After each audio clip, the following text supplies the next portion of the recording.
Assalamualaikum warahmatullahi wabarakatuh. Alhamdulillahirabbil alamin. Allahumma shalli ala sayyidina Muhammadin wa ala alihi wa ashabihi ajma'in, amma ba'du. Setelah Ramadan dan Idul Fitri, masih ada ibadah yang istimewa, yaitu puasa di bulan Syawal. Puasa di bulan Syawal adalah puasa sunnah 6 hari yang dikerjakan pada bulan Syawal setelah Idul Fitri.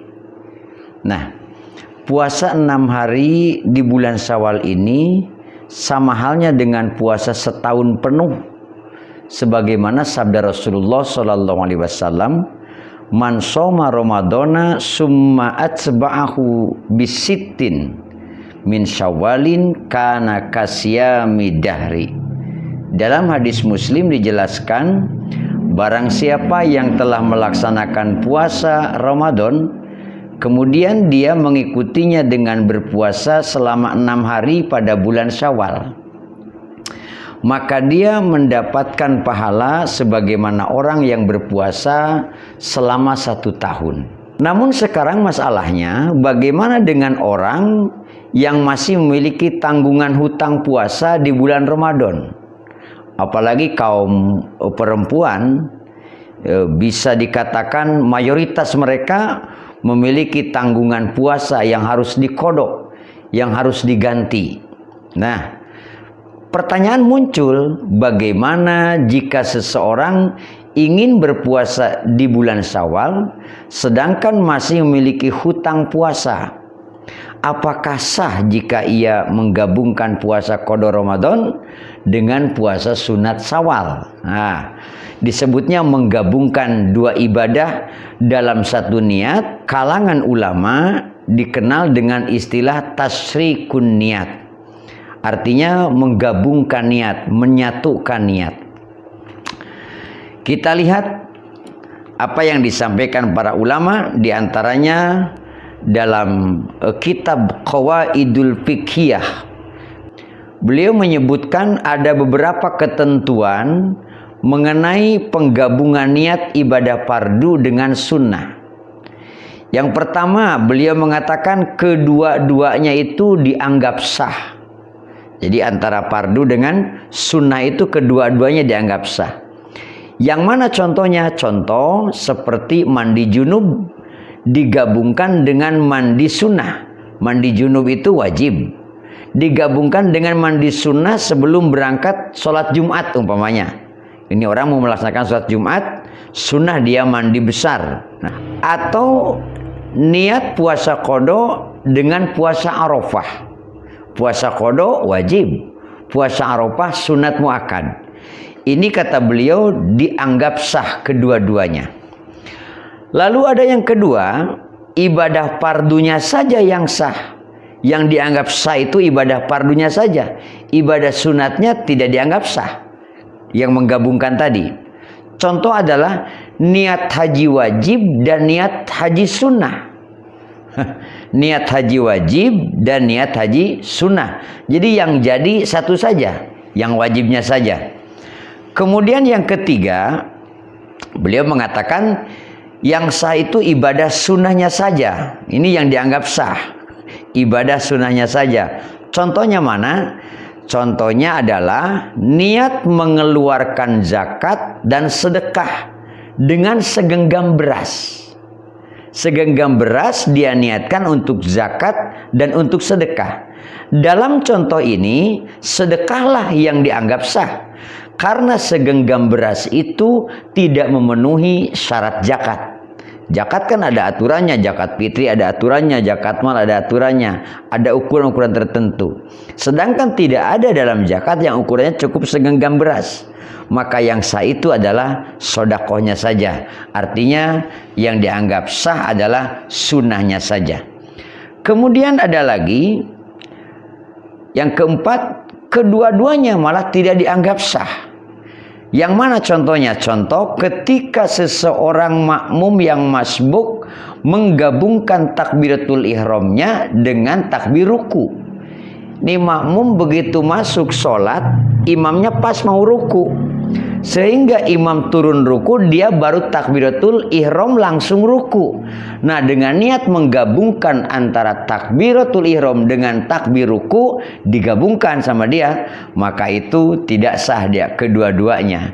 Itu contoh mana niat yang bisa digabungkan, mana niat yang tidak bisa digabungkan, mana yang jadi kedua-duanya, mana yang jadi fardunya saja, mana yang jadi sunnahnya saja, dan mana yang tidak jadi kedua-duanya. Sebenarnya tidak bisa dipungkiri bahwa ulama juga berbeda pendapat mengenai hal ini. Misalnya, ada yang berpendapat menggabungkan niat puasa 6 hari di bulan Syawal dengan qada Ramadan itu menyebabkan salah satu puasa saja yang dianggap sah. Pendapat ini adalah pendapat madhab Hanabilah atau ulama Hanabilah. Puasa qada yang digabung dengan puasa Syawal dianggap sah kedua-duanya. Yang ini pendapat dan didukung oleh ulama Malikiyah, bahkan mayoritas ulama Syafi'iyah. Ada lagi pendapat yang tidak diperbolehkan menggabungkan dua niat. Pendapat ini didukung oleh sebagian ulama Syafi'iyah dan suatu riwayat ulama Hanabilah.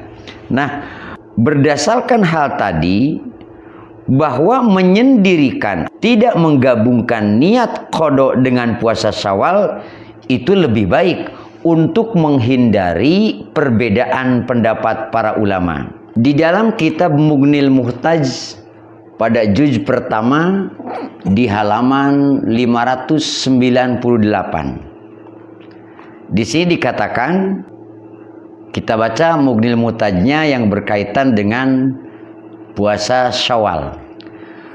Wa saumu sittati min Syawalin. Wa saumu sittati min Syawalin wa hada minal qismi tsani. Payusannu saumuha liqauli sallallahu alaihi wasallam man shoma ramadhana summa atba'ahu sittan min Syawalin kana kasyami dahri. Rawahu Muslim wa rawa an-Nasa'i siyamu syahri ramadhana bi asyrati ashhurin wa siyamu sittati ayami bi syahraini padalika siyamu sanati ae kasyamiha fardon wa ila fala yahtassu dzalika bi ramadhana wa sittatin min Syawalin li annal hasanata bi asrati amsalihha. Puasa 6 hari di bulan Syawal termasuk bagian kedua puasa sunnah yang dianjurkan. Disunahkan melakukannya berdasarkan sabda Nabi, barang siapa yang berpuasa di bulan Ramadan kemudian diikuti dengan 6 hari pada bulan Syawal, maka ia seperti berpuasa sepanjang tahun. Dalam hadis Imam Muslim. Dalam riwayat An-Nasai disebutkan puasa Ramadan bernilai 10 bulan dan puasa 6 hari bernilai 2 bulan. Maka itulah puasa setahun. Maksudnya seperti pahala puasa wajib setahun. Jika tidak demikian, maka keutamaan ini tidak hanya khusus pada Ramadan dan 6 hari Syawal. Karena satu kebaikan dilipat gandakan 10 kali lipat. Tanbihun. Qadiyatu itlaqil musannifi istihbaba saumiha likulli ahadin sawaun asoma ramadhana amla kaman abtara limarodin aw siban aw kuprin aw ghairi dalika wa huwa dhahiru kama jaro alaihi ba'dul mutakhirin wa in kanat ibaratun kasirin yustahabbu liman shoma ramadhana ayyutsbi'ahu bisittin min Syawalin kalabdil hadisi wa tahsulu sunnatu bisaumiha mutafarriqatan.